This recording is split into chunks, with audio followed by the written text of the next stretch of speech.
Okay, so here's the deal. Basically went on a road trip up to Chicago in a winter storm, and it was awful, awful, awful. So now for those of you who don't know, we have the Induction wheels, and the Induction wheels standard tires are supposed to be mud and snow rated and technically all season. However, they are terrible in the snow, and we found that out the hard way. I kind of had a feeling it was going to be bad because occasionally in pretty bad rain, there were some very light indications that, hey, these may not have the best traction on other than dry roads. So the car has 25,000 miles on it. And at our 10,000 mile review, I believe we had 7 seconds of tire tread left. Something like that. Maybe it was 8. Anyways, I could tell that the tires were halfway worn out at that point, and that was at 10,000 miles. So my assumption at the time was these tires are only going to last for 20,000 miles. Well, there's actually some good news there. So for those of you not in a snow climate, this is actually going to be really good news for you. The tires at 25,000 miles had 530 seconds left, and at 530 seconds left, you're not hitting the wear nubs. You still have tread life left, so that's a good thing. So for those of you who are not in a snow climate, these tires that come standard on the Induction wheels lasted way longer than I had anticipated. We probably could have got to maybe 30,000 miles, and that's really not that bad. Teslas are notorious for chewing through tires just because of their weight and the all-wheel drive system. There's a lot of things that are going on that are, feeding to those tires wearing out faster. So anyways, after that trip, I knew it was time to replace tires anyways, coming up soon, and it was time to get something a lot safer for here. Now, a little bit of background. Here in Indiana, I have never in my life had snow tires, and I'm trying very hard to not start having to have 2 sets of tires, one for the winter and one for the rest of the year. Don't want to deal with that if I can avoid it. So what I did is I came across these tires here, and we will take a closer look, but they are supposed to be all-weather tires, not necessarily all-season. It's some combination of all-season or all-weather, but these tires right here, they're actually a big brand in Europe. They're not as well known here, so I had to do some research to really figure out if it was worth taking a shot, because they were about $200 a piece, which is way better than the Goodyears that were on them, which were $350, $400 a piece. So I'm not sure what this is going to do for range. I'm not sure what this is going to do for longevity and wear and all that stuff. So unfortunately, it's going to take time to really understand what those impacts are. But for today's video, we are going to drive in the snow and see if I can actually get traction. In the Induction wheels, those Goodyear tires that were on the Induction wheels, I could not get traction at all. Even regen braking, this thing would slide. So I'm very excited to check this out, and we're gonna check this out together for the first time in snow. I've got 30 miles on these tires. I just had them put on the other day and came straight home and haven't driven it since. So we're gonna go to a parking lot that has a ton of snow still on it, and we're gonna try it out together. So let's take a look at these tires a little bit more specifically. So these tires are the Vredestein Quatrac Pro, and the size of these is the exact same size as those Goodyears that were on here, 255 40 R20. You'll also notice that these are the 101Ys, which is a very high speed rating, and on top of that, the same M plus S, which is mud and snow, as well as these are snow rated tires. So when you see this right here, that means that these are all weather tires, not all season. So these are even more suited for snow and ice. These are an XL tire, so the load rating is the same as what was on those Goodyears. So basically on a spec side, these are the same specs as you get on the OEM tires that they put on the Induction wheels.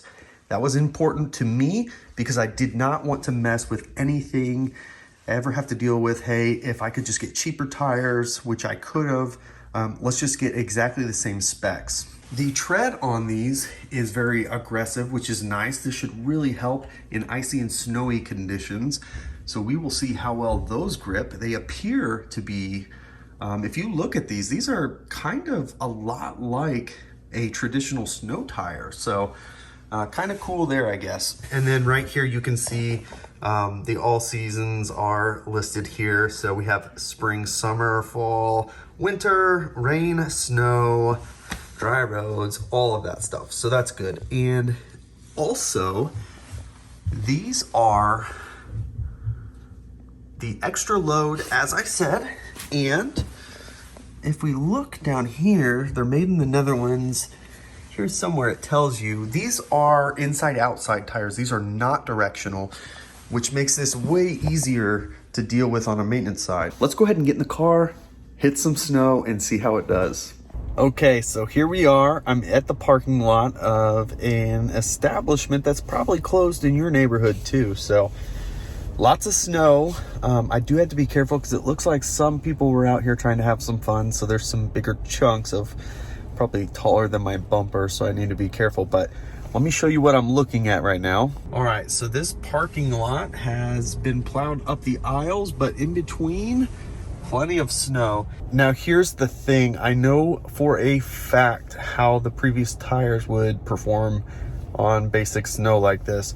I would not be able to get traction at any level of good acceleration. So we're gonna see how it does. I am excited to try it out because I am hoping that these tires work out and then I don't have to have multiple sets.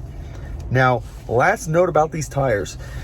The factory tires come with foam on the inside, and that's for road noise reduction. These do not have foam, and I was a little bit concerned about that, but I know for a fact these tires have a low decibel rating, which is fantastic, and I feel like they are at minimum as quiet as those Goodyears were, if not maybe even a little bit quieter. So very good on road noise. So you're not giving that up by not having that foam. So just as an FYI for those of you who noticed that and are maybe a little bit concerned. So let's go ahead and drive and see how it does. Let's see what kind of traction we can get over here. Oh, no problems at all. None.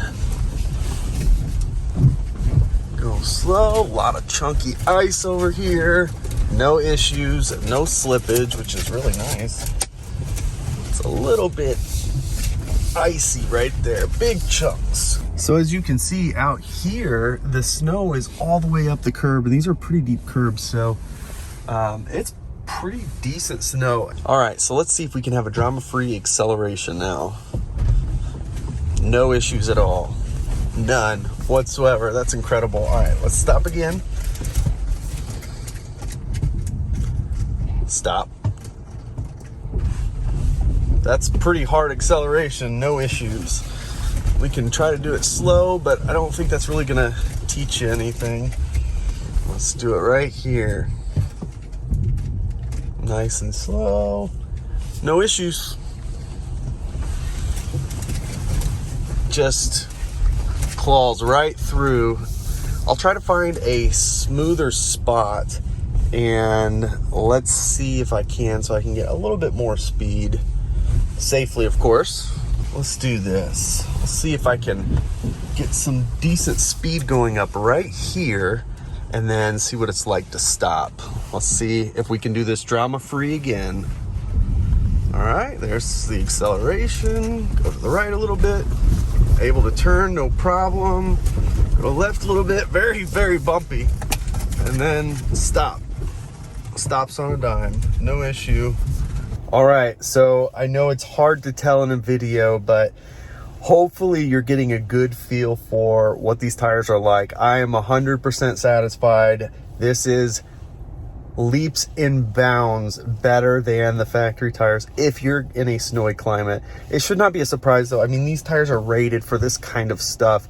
It's just exciting to see that there are tires out there that don't cost $400 or $500, and on top of that, to find tires that are going to grip better, be within the same specs as what it came from the factory with, which is a big plus in my opinion. So there are multiple options, and you can absolutely get winter tires if your area calls for it. But I gotta be honest, these are pretty good. This did really good. I'm gonna try to get some shots from outside of the car if you haven't already seen them. Hopefully you're already seen them watching this. So we're gonna do a few more passes here just to show you what the slippage looks like, or the lack thereof.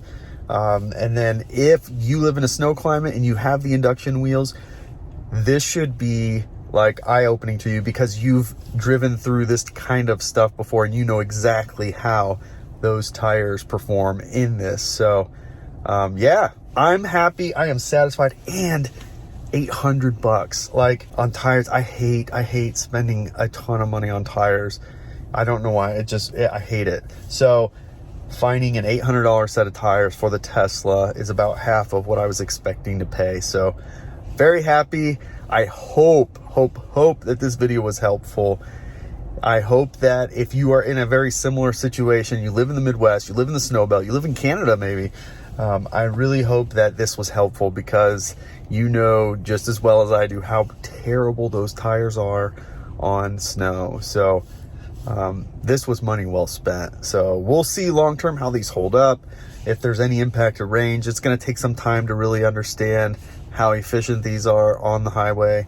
So we'll see. But man, price, sound, grip, I mean, it checks all the boxes, at least for me. I'm not being paid for this. I wish I was. That would be really cool.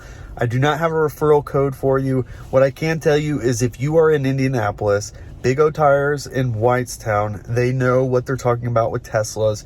They are who I go to for tires. So they're really good. Ask for Vic, and he can set you up with a good set of tires. So I hope that this was helpful. It should have been. Give it the thumbs up if you did appreciate it. Of course, subscribe to the channel if you haven't already. You can follow us on Twitter and Instagram @BeardedTesla. Thanks so much for joining us, and we'll catch you next time.